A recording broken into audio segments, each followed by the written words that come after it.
a wig that I had just bought, prettiest purple and my pink, and pulled it off my hair. What the fuck? Because I didn't have it off my head because I didn't have a cigarette. Yeah. Wow. Like aggressively. What's wrong with this one? What's your name? Karima. Karima? AKA Creamy. All right. Can you tell me your story? How'd you end up out here? I came out here from Seattle, Washington, just to get away from some things I was going through out there. And this is where I ended up at. I started off at a safe place. Me and my 2-year-old from safe place, I moved to my own apartment like 90 days later. And then when I was in my apartments and everything, basically that's another like housing thing. I kind of got mixed up into the wrong route, and then my lifestyle changed from there. And my mom passed in 2014. So I got into the street like a beer then. Okay. Had you never done drugs before that? I have all my life, basically, ever since I was 11, sneaking cigarettes Right. in my grandma's basement, watching my uncles, bag up balloons and, Right. just trying to figure out why the grown-ups got the balloons and I don't got them, so I was always curious, peeking around the corner and, trying to see what they was doing, so. Right. For sure. What's the hardest thing about living out here? The hardest thing for me being out here on the street.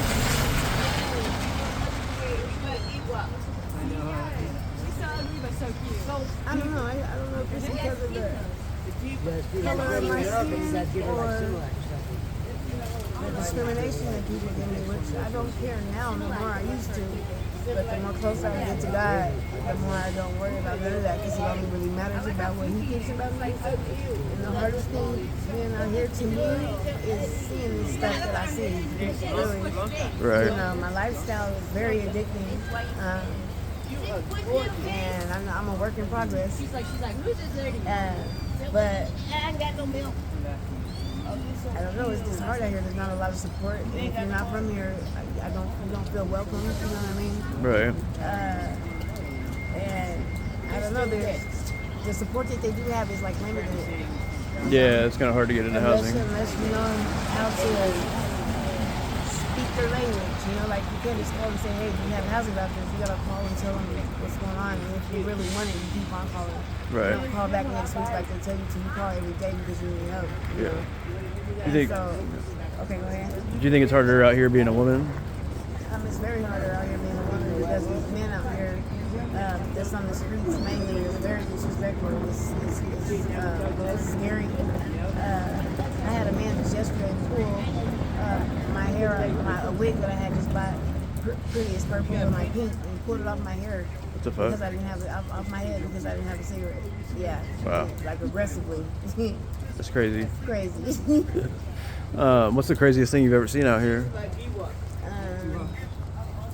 Somebody walking the street and get killed. Yeah. Car hit him. Was that that kid? I can't remember his name. Ryan. Ryan. You saw Ryan die? Yeah. Damn. That was rough. Yeah. Yeah, I heard about that. It was really sad. It still touches me to this day. Yeah. No, that hurt for sure. Ryan was an awesome kid. He deserved a chance to get out. Yeah, it is. So is it, if somebody wanted to help you, what would make the biggest difference? If what? If somebody wanted to help you, what would make the biggest difference? The support. Support? Like if I had to help, if I had the support that I needed. See, I feel like the family support center set me up for failure because I understand the fact, and I had a different caseworker when I started, but the fact that they got me off the streets, and when my caseworker, they got me into the place, moved me to the next caseworker, she wasn't worried about my safety.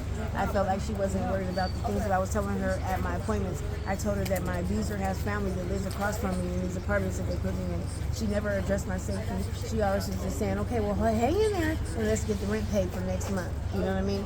And there were some months that I get $900 a month. There were some that they couldn't help me. Right. And guess what?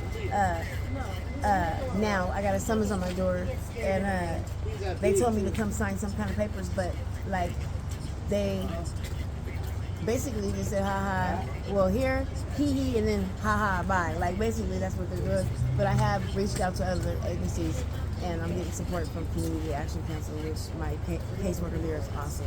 That's awesome. Yeah. Where's your daughter at? My daughter's with my sister. She's been there since she's 14 now. She's been there since 2015. That's when my mom passed in 2014. Okay. And so that was the best thing for me to do. Right. You know? Yeah. Do you see her? Or? Oh yeah, I talk to her every day. I don't see her as much as I would like to. But as soon as I do this little turnaround, I'm getting ready to start reaching out to my family more. And you know what I mean? Right. It's always like my sister's like, "You want to go to Vegas with us this year?" And on the back of my mind, it's like, I don't know, how am I gonna stay well? Or right. You know what I mean? That's the main thing that's stopping me from, messing with my family. And it's not. Yeah, that's the hardest part. Is like, how are you gonna stay well?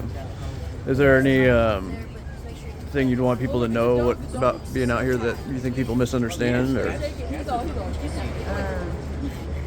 Can you say that one more time? is there anything out here like that you think people misunderstand about being homeless, or that you'd want them to know? Like a lot of people judge. A lot of people see. I walk by and I smile at people when I see them, so that they can smile back, and we can try to start that kind of change going on, because a lot of people walk around and mad around. Right. But a lot of people get things misconstrued and they get it. Like, I don't think they understand. Like, hi, how are you doing? Well, I'm homeless and I'm effing. You know what I mean? That's your situation. That's not how you're doing. You know what I mean? Right. And I don't think a lot of them understand. I was out here on the streets for a long time before I got my place. But a lot of people understand how you present yourself and carry yourself, and the manners that you use. If you have respect, then you'll get it. They trash it. So how do you expect to get some respect when they see you doing something and then they come back and see how you left it? Right. Like, you know what I mean? That's irritating. I would hate to see that too. You know what I mean? So that has a lot to do with how we're judged and how they treat us. You know what I mean? Absolutely. You know what I mean? Like, so a lot of people got their hand out or think that we're supposed like that people owe them something because they're homeless. Like, no. You know what I mean? We got to make efforts for ourselves. Absolutely. And still, there's kids out here, and something's always watching you. You know what I mean? Yeah. So like, I don't know. I just try to do my best. I had to change my ways too, my behavior, my ways, my attitude. You know what I mean? And I had to start stepping outside my box and watching myself. Right. You know what I mean? So I'm starting to now. I'm 40 years old. Just turned 40 in March, so I'm starting now to like understand a lot of things that I didn't understand before. As far as respect can take you a long way. Yeah. And how you present yourself and your appearance is everything. It means a lot. You know what I mean? So. Absolutely. Yeah. Have you ever tried to get clean? Yeah, I've tried many times. I don't think I've got the proper help that the proper tools that they're supposed to give me, because evidently I'm back. Right. Did you go through detox, or what did you try? I went to detox. I went to Seattle on Rainier. I went to what's that called over there on Martin Way? Royal Live. Yeah. I've been to Prosperity House. I've been to Swedish Ballard with my kids. I've been to THS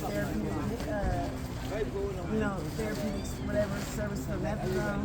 Methadone don't work for me because I was still smoking. Yeah. A lot of people do. So it does not work, Right. When I was on methadone, it was the same thing. Sublocade was the only thing that got me. It's just another high, really. Yeah. It's just another high. We got some legs and right. Yeah. What's your day-to-day like out here? Like, when you wake up, what do you have to do? When I wake up, I got a dog. My little dog right here, Ruby. Yeah. I have a little dog that I just got. He's only 7 months. Yeah, just on leashes. Thank you. So having this little one right here, I have to wake up and I gotta live for him. So I was able to keep him, for him to be okay.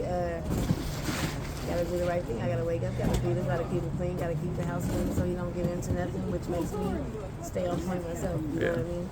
I noticed the second I put that dog in your hand, you started smiling. Yeah, there's something that he's doing for me, and it's a good thing, Well, when he showed me that I was his person, because I got out the car when I had just met him, I got out the car, And I walked away and he had a fit, and so that just made me feel so good. Yeah. How'd you end up with him? My brother gave him to me.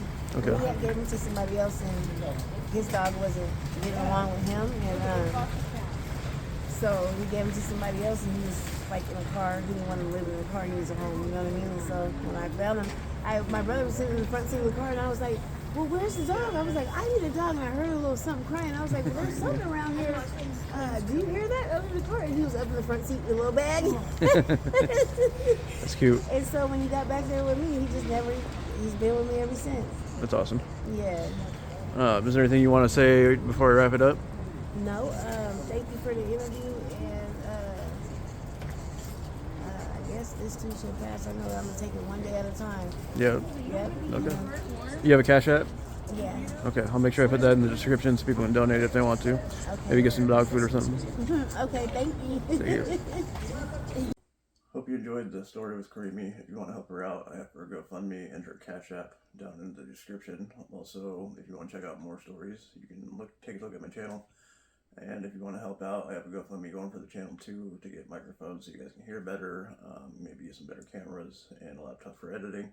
I'm just working off of a cell phone right now. Don't forget to like and subscribe. Thank you.